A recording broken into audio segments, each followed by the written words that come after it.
ولادت باسعادت. ذرا سوچئے جب پیارے آقا اس دنیا میں تشریف لانے والے تھے، یہ وہ وقت تھا جب کفر کا اندھیرا تھا، جہالت کا اندھیرا تھا، اور نبی پاک ایسا نور بن کر آئے کہ جس نے دنیا کا رنگ ہی بدل دیا. نبی پاک جب تشریف لائے تو اسلام کا نور ایسا پھیلا کہ جس نے سارے عالم کو روشن کر دیا. دنیا کا دستور ہے جب کوئی اہم ایونٹ ہونے والا ہوتا ہے نا، اس کی اناؤنسمنٹ کی جاتی ہے. اچھا، جیسا ایونٹ ایسی اناؤنسمنٹ.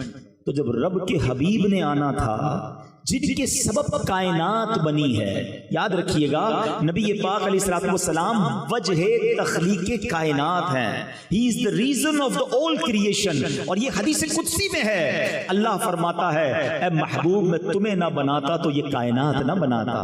جبھی تو اعلیٰ حضرت کہتے ہیں نا، زمین و زمان تمہارے لیے، مکین و مکان تمہارے لیے، چنین و چنا تمہارے لیے، آقا بنے دو جہاں تمہارے لیے. تو یہ کائنات نبی پاک کے لیے بنی ہے. تو اب آپ کی آمد کا وقت تھا تو ایک ایسا اناؤنسمنٹ دنیا میں ہوا، ایسے واقعات ہونے لگے کہ دنیا کو گویا جھنجھوڑ دیا گیا. نبی پاک علیہ الصلوۃ والسلام کی ولادت سے 55 دن پہلے، ذرا توجہ رکھیے گا، میں نے یہ بات آپ سے تھوڑی دیر بعد دوبارہ پوچھنی بھی ہے، یہ جملہ یاد رکھیے گا کہ آقا علیہ الصلوۃ والسلام کی ولادت سے 55 دن پہلے ایک بڑا کمال کا واقعہ ہوا. اور یہ واقعہ کیا تھا؟ یمن کا بادشاہ تھا ابرہہ. اس نے ایک پلان کیا کہ یہ مسلمان کعبے کا طواف کیوں کرتے ہیں، کعبے پہ جا کر حج کیوں کرتے ہیں، کیوں نہ میں کعبے کو ہی گرا دیتا ہوں اور معاذ اللہ اس کو تہس نہس کر کے اس کے پتھر لے کر یمن میں کعبہ بنا لوں گا، پھر یہ سارے لوگ میرے پاس آئیں گے. اب اس نے پلان کیا کہ مکے پر اٹیک کرنے کے لیے، دیکھیے اس زمانے میں تو جو لڑائی ہوتی تھی وہ گھوڑوں پر اور اونٹوں پر ہوتی تھی، وہ ہاتھیوں کا لشکر لے کر چلا گیا. ذرا سوچئے کہ ہاتھیوں کا مقابلہ گھوڑے والے اور اونٹوں والے کیسے کر سکتے ہیں. مکے کا گھیراؤ کیا اور پھر کیا کیا، مکے والوں کے مویشی جو تھے، مکے والوں کے جو جانور تھے وہ بھی اس نے پکڑنا شروع کر دیے. اب لوگوں کا روزی روزگار بھی ڈسٹرب ہوا. میرے آقا علیہ الصلوۃ والسلام کی مبارک دادا حضرت عبد المطلب، اللہ نے کیا ان کے چہرے پر نور عطا فرمایا تھا، ان کی پیشانی پر نور نبوت چمکتا تھا. حضرت عبد المطلب نے کیا کیا، آپ گئے ابرہہ کے پاس. اب ذرا غور کیجئے، وہ کر و فر کے ساتھ متکبر بادشاہ آیا ہوا ہے اور اس نے کعبے کو ڈھانا ہے. اس کا پلان یہ ہے. حضرت عبد المطلب اس کے خیمے میں گئے، باہر سے پیغام بھجوایا گیا کہ مکے کا سردار آیا ہے. ہو سکتا ہے اس نے سوچا ہو کہ مجھ سے منتیں کی جائیں گی، مجھ سے نیگوشیشنز کی جائیں گی، بڑے تکبر کے ساتھ بیٹھا ہے. حضرت عبد المطلب اس کے خیمے میں داخل ہوتے ہیں. اللہ نے ان کی پیشانی پر ایسا نور عطا کیا تھا، وہ خیمے میں داخل ہوئے. ابرہہ روب میں آ گیا، عزت کے لیے کھڑا ہو گیا، اپنے برابر میں بٹھایا اور کہا حضرت فرمائیے کیسے آنا ہوا. حضرت عبد المطلب نے بڑی عجیب ڈیمانڈ کی. آپ نے کہا کہ تم نے مکے والوں کے مویشی، ان کی بکریاں، ان کے جانور پکڑ لیے، ہمارے جانور ہمارے واپس کر دو. ابرہہ کہتا ہے میں تو سمجھا آپ کعبے کی بات کریں گے، اپنے مرکز کی بات کریں گے، آپ تو کعبے کی بات ہی نہیں کر رہے، آپ کو فقط اپنے جانوروں کی فکر ہے. اللہ اکبر. حضرت عبد المطلب کا وہ جواب آج بھی سیرت کی کتابوں میں سنہرے حروف سے لکھا ہے. کیا کمال کا جواب دیا. آپ فرماتے ہیں جانوروں کے مالک ہم ہیں، ہمارے جانور ہمیں دے دو، کعبہ جس کا گھر ہے وہ خود ہی حفاظت کر لے گا، کعبے کا مالک اس کی حفاظت کرے گا. ابرہہ کو بات سمجھ نہ آئی، وہ سمجھنے لگا کہ لگتا ہے کنفیوز ہو گئے ہیں، لگتا ہے ڈر گئے ہیں. جانور چھوڑ دیے گئے. حضرت عبد المطلب نے عجب اناؤنسمنٹ کیا، مکے والوں سے کہا سارے لوگ اپنے جانور لیں اور پہاڑوں پر چلے جائیں. آج جو مکے شریف گئے ہیں انہیں پتا ہے کعبے کے گرد پہاڑ ہیں. اب تو کئی پہاڑ توڑ دیے گئے، ہوٹلز بنا دیے گئے، مگر اس زمانے میں صرف پہاڑی پہاڑ تھے. تھوڑا سا امیجنیشن کریں، صرف کعبہ ہے، حرم شریف نہیں بنا بلکہ چاروں طرف پہاڑ ہیں. مکے والے سارے پہاڑوں پر چلے گئے. nobody dared to resist، کوئی وہاں پر رکاوٹ لینے کے لیے تیار نہیں ہے. فقط حضرت عبد المطلب اب کعبے پر جاتے ہیں، کعبے کی دیوار کو تھامتے ہیں اور وہ رکعت انگیز دعا کرتے ہیں کہ اے رب کریم، اے کعبے کے مالک، آج تجھے اپنی قدرت کا نظارہ دکھانا ہے، آج ان ظالموں کو تو نے بتانا ہے کہ تو اور تیرے ماننے والے حق پر ہیں. آپ رکعت انگیز دعائیں کرتے رہے، اللہ کو پکارتے رہے اور اس کے بعد آپ بھی کعبے کے سے دور ہو کر پہاڑ پر چلے گئے. یہ کیسا حملہ تھا کہ شہر میں کوئی حفاظت کے لیے کھڑا نہیں تھا، فقط کعبہ قافلہ ہے اور ہاتھی کا لشکر ہے، اور اب حکم کیا،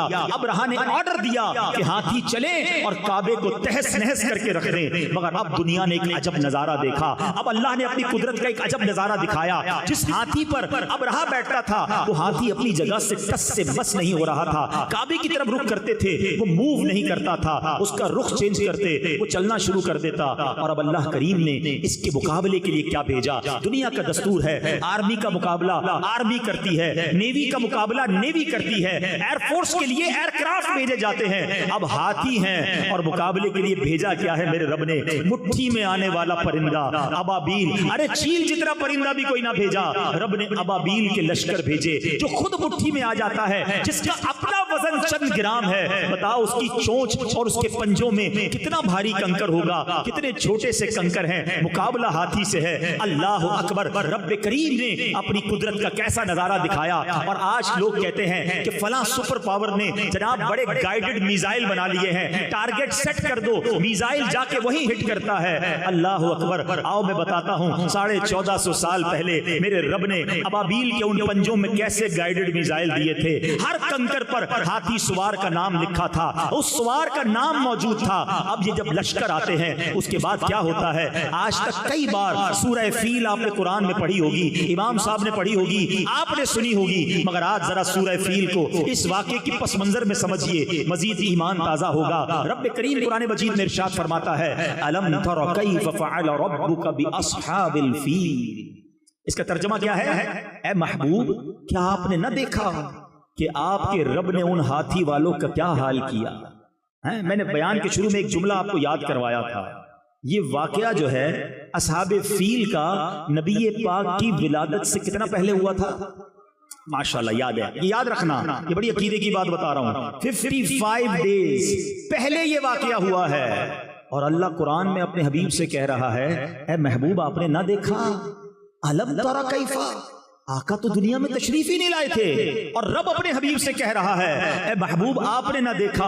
اٹ مینز یاد اس کو دلایا جاتا ہے جو کہیں دیکھ رہا تھا، جو کہیں موجود تھا۔ اللہ اکبر۔ اب وہ حدیث پاک سنو کہ اللہ کے حبیب فرماتے ہیں میں اس وقت بھی نبی تھا جب حضرت آدم پانی اور مٹی کے درمیان تھے، میرے آقا کے نور کو اللہ نے اپنے نور سے پیدا فرمایا۔ پیارے آقا نے پوچھا ہے جبریل تم نے تو سارے نبیوں کی بارگاہ میں حاضری دی ہے، سب سے ملاقات کی ہے، بتاؤ نا کسی کو میرے جیسا بھی پایا، تمہیں میرے بارے میں کیا کہتے ہو؟ اللہ اکبر۔ جبریل امین جنہوں نے تمام انبیاء کی خدمت میں حاضری دی کیا کہتے ہیں؟ چلو یہی بات بریلی کے تاجدار کی زبانی سن لو، امام عشق و محبت کہتے ہیں یہی بولے سدرا والے چمنے جہاں کے تھالے ہیں، یہی بولے سدرا والے چمنے جہاں کے تھالے، سبھی میں نے چھان ڈالے، آقا تیرے پائے کا نہ پایا، تجھے یک نے یک بنایا۔ اللہ اکبر۔ جبریل امین کہتے حضور آپ جیسا میں نے کائنات میں کوئی اور نہیں دیکھا۔ سارے نبیوں کی بارگاہ میں جبریل امین نے حاضری دی ہے، کسی کی بارگاہ میں 5 بار، کسی کی بارگاہ میں 10 بار، کچھ انبیاء کی بارگاہ میں 100 بار۔ آؤ میں بتاتا ہوں کہ نبی پاک کے دربار میں جبریل امین کتنی بار آئے، اور یہ فقط عرصہ کتنی دیر کا ہے؟ 23 سال کے عرصے تک حاضریاں رہیں۔ 40 سال کی عمر میں پہلی وحی ہوتی ہے، 63 سال کی عمر میں نبی پاک دنیا سے پردہ فرماتے ہیں۔ 23 ایئرز میں جبریل امین 24,000 بار نبی پاک کی بارگاہ میں حاضر ہوتے ہیں۔ 24,000 بار۔ کیوں؟ سدرۃ المنتہا سے 7ویں آسمان سے بھی اوپر روز آنا ہے اور کئی بار آنا ہے۔ مولانا حسن ندیٰ خان صاحب راز سے پردہ اٹھاتے ہیں کہ وجہ کیا ہے، اتنی بار کیوں آتے ہیں؟ فرماتے ہیں بے لکھائے یار ان کو چین آ جاتا اگر، کہتے نبی پاک کے دیدار کے بغیر انہیں چین ہی نہیں آتا تھا۔ ایک بار جلوہ جانا دیکھ لیا تھا، اب بار بار آقا کی یاد ستاتی تھی۔ بے لکھائے یار ان کو چین آ جاتا اگر، بار بار آتے نہ یوں جبریل سدرا چھوڑ کر، وہ اس لیے آتے تھے کہ آقا کا جلوہ دیکھنا ہے۔ تو بہرحال نبی پاک علیہ الصلوۃ والسلام کے غلاموں سنو، آقا کی ولادت سے پہلے پوری دنیا کو ایک پیغام دینا تھا۔ الم یجعل کیدہم فی تضلیل وارسل علیہم طیرا ابابیل، ارے ابابیل کے لشکر بھیجے اور انہوں نے کیا کیا؟ ترمیہم بحجارۃ من سجیل، ان پر پتھروں کی کنکروں کی بارش کی، اور رزلٹ کیا آیا؟ فجعلہم کعصف مأکول، انہیں چبائے ہوئے بھس جیسا بنا کر رکھ دیا، پرخچے اڑ گئے۔ ان کنکروں نے وہ کام کیا